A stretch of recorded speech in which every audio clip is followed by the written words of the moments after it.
don't know how many times I've gone to, like, you buy a ticket for something and the price doubles because there was some kind of fee added on. The consumer absolutely deserves to know what they're being charged. So is this actually about saving people money, or is it just about greater transparency and making the true costs more visible?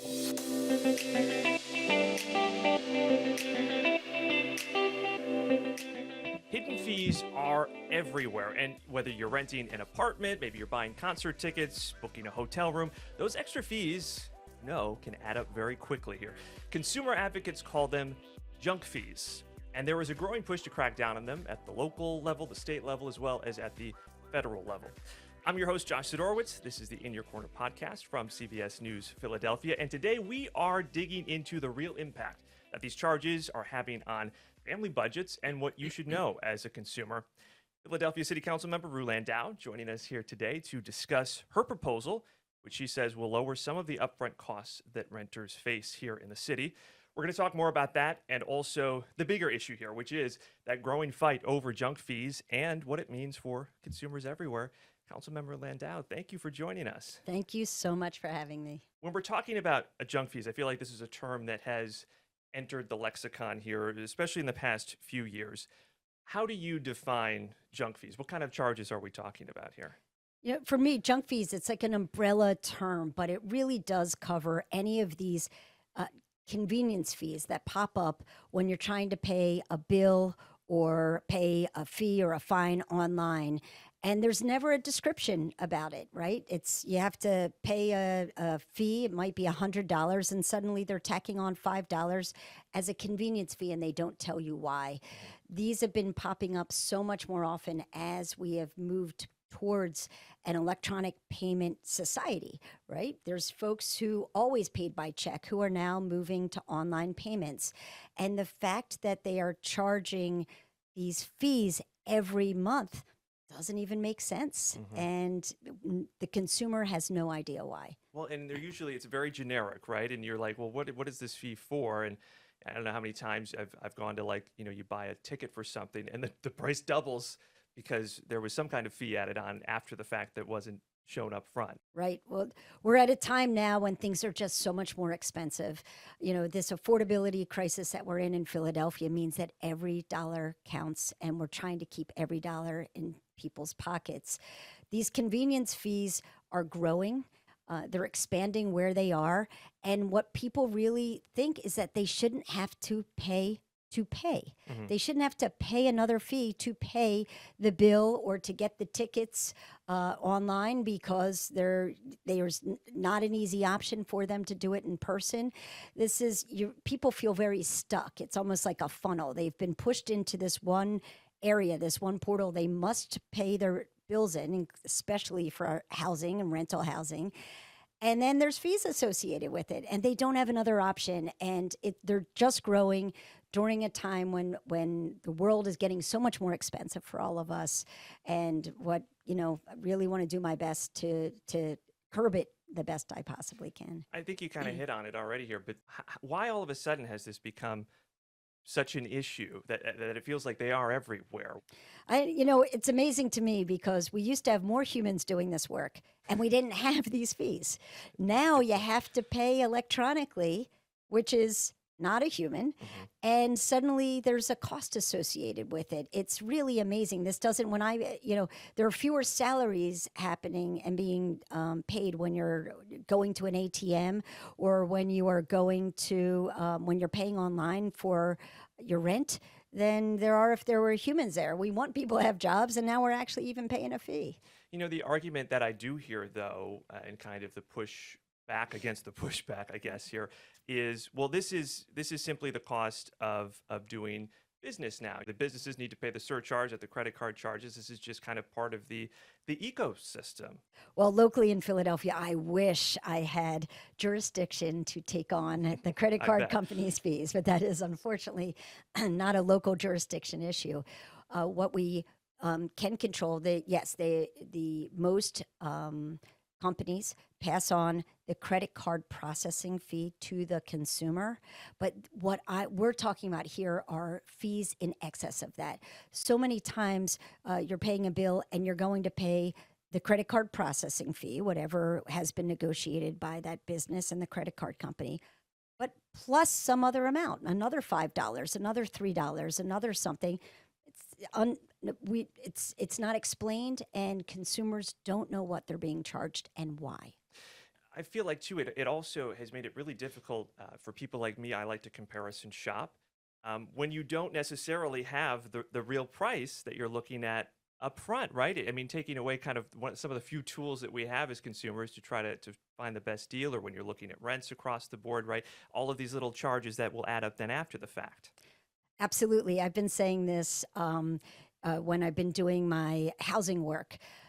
Tenants are charged so many different fees, all junk fees, in my opinion, for things associated with their housing. So if they're a landlord, advertises a rent at $1,500. When you enter into your lease, you find out there's a $5 convenience fee every month for paying online, and you have to pay online. And there's no other option. Exactly. Okay. There might be another fee associated with using the laundry facilities. There might be another fee associated sometimes with even using a basement, or things that aren't even explained. At the end of the day, if you had to pay $100 in fees each month, I would rather you tell me the rent is $1,600 a month instead of $1,500, and I can shop around and see if there's another place on the same block. Landlords have said to me, you're just, if you keep fighting these fees, you're just going to raise the rents. I said, it is in the cost of the rent. Just tell the consumer what it is, and only put out the legal ones. And then people get an option to shop around and figure out what they want to do. There is the argument then, well, so is this actually about saving people money, or is it just about greater transparency and making the true costs more visible? I think it's two things. I think it is about disclosure. We cannot have these corporations hiding fees and not telling us what they are. They will continue to tack them on. I think there will be no stopping them if we don't put some barriers in place. And then the second thing is that there are some true costs. So again, let's disclose those. But the ones that are illegal or improper or just an add-on, they shouldn't be able to do.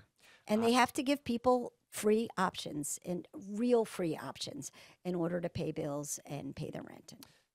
I lived in Florida before moving to Philadelphia, and I'll never forget the one apartment I lived in. It drove me nuts every month. It was like $20 tacked on for a trash fee, where I had to set the bag out at the door each night. When I was the closest one to the dumpster. Can't I just walk it to the dumpster? Right. But it was non-negotiable.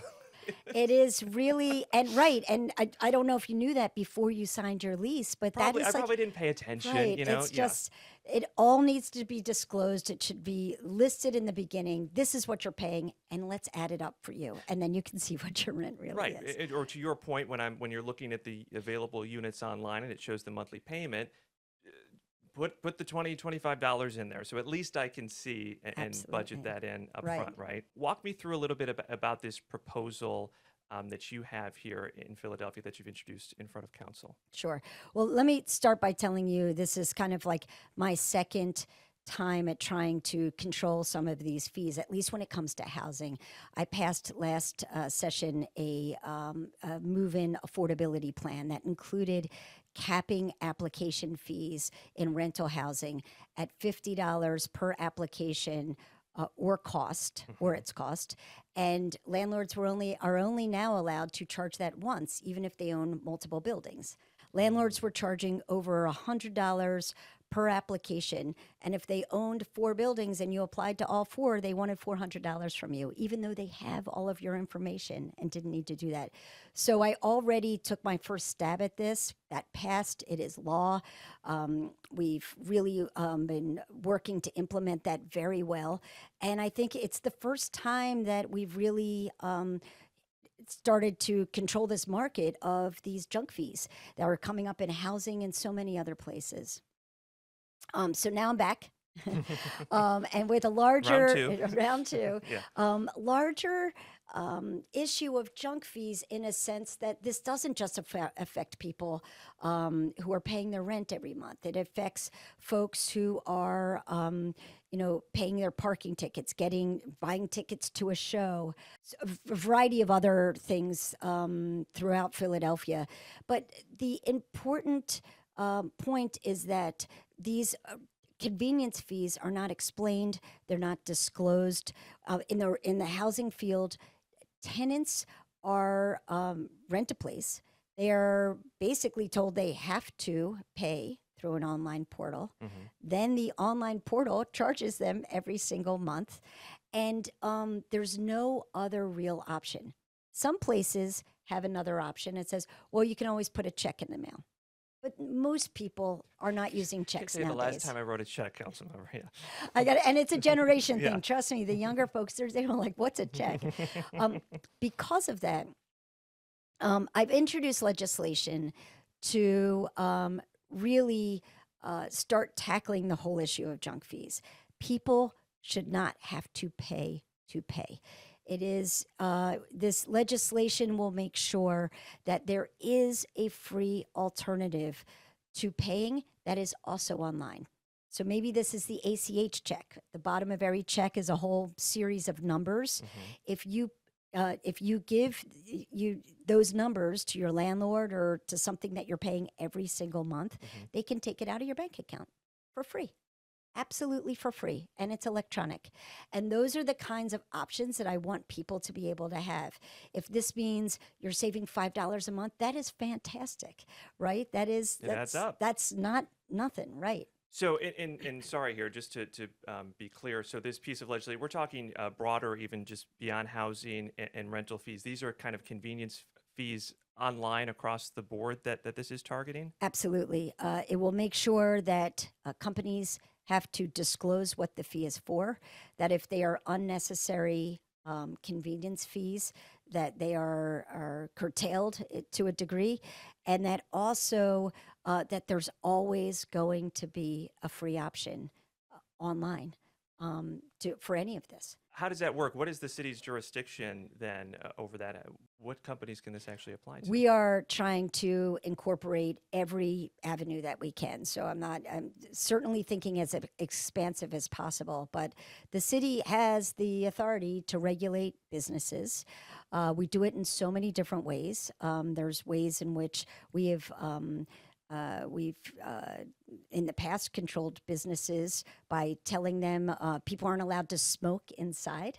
We've told businesses we don't want you discriminating against people with criminal records. So we're going to ask you to take questions about whether someone has a criminal record off of your online application fee.